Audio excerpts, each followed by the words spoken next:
कलातमोदकं सदा विमुक्तिसाधकं कलाधरावतं सतं विलासि लोकरक्षकम्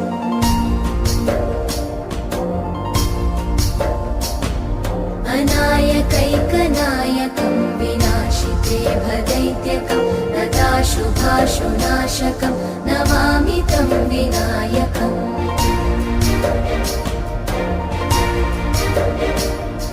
न तेतरातिभीकरं नवोदितार्कभास्वरं न मत्सुरादिनिर्जरं न ताधिकापदुद्धरम्